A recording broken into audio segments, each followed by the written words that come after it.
എറണാകുളം ജില്ലയിലെ ത്രിതല പഞ്ചായത്തുകളിലേക്കുള്ള അധ്യക്ഷ തെരഞ്ഞെടുപ്പിൽ UDFന്റെ അപ്രതീക്ഷിത നീക്കം. 2020 പിന്തുണയോടെ വടവുകോട് പഞ്ചായത്തിൽ UDF ഭരണം നേടി. ചേന്ദമംഗലം പഞ്ചായത്തിൽ CPIM വിമതന്റെ പിന്തുണയോടെ UDF ഭരണത്തിലെത്തി.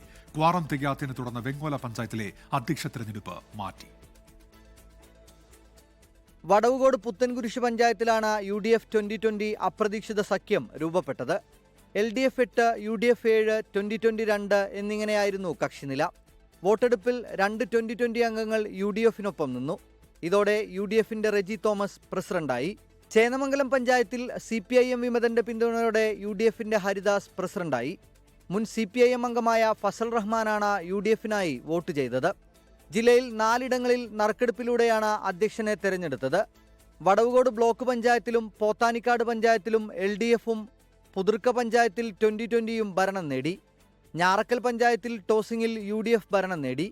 അവസാന നിമിഷം ധാരണയുണ്ടാക്കി കുന്നത്തുനാട്ടിൽ കോൺഗ്രസിന്റെ കുഞ്ഞു മുഹമ്മദ് അധ്യക്ഷനായി.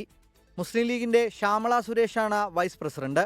ജില്ലാ പഞ്ചായത്ത് പ്രസിഡന്റായി പാമ്പാക്കുട ഡിവിഷനിൽ നിന്നുള്ള കോൺഗ്രസിന്റെ KG രാധാകൃഷ്ണനെ എതിരില്ലാതെ തിരഞ്ഞെടുത്തു. ജില്ലയിൽ ആകെയുള്ള 14 ബ്ലോക്ക് പഞ്ചായത്തുകളിൽ 13 ഇടങ്ങളിൽ UDFും ഒരെണ്ണത്തിൽ LDFും ഭരണത്തിലേറി. കോറം തികയാത്തതിനെ തുടർന്ന് വെങ്ങോല പഞ്ചായത്തിലെ അധ്യക്ഷ തിരഞ്ഞെടുപ്പ് തിങ്കളാഴ്ചയിലേക്ക് മാറ്റി. 24 കൊച്ചി. ലോകത്തെവിടെയായാലും ഏത് സമയത്തും 24 വാർത്തകളും ഓഗ്മെന്റഡ് റിയാലിറ്റി പാക്കേജുകളും എക്സ്പ്ലെയിനറുകളും വിശദമായി കാണാൻ ഞങ്ങളുടെ YouTube ചാനൽ നിങ്ങൾക്ക് സബ്സ്ക്രൈബ് ചെയ്യാം.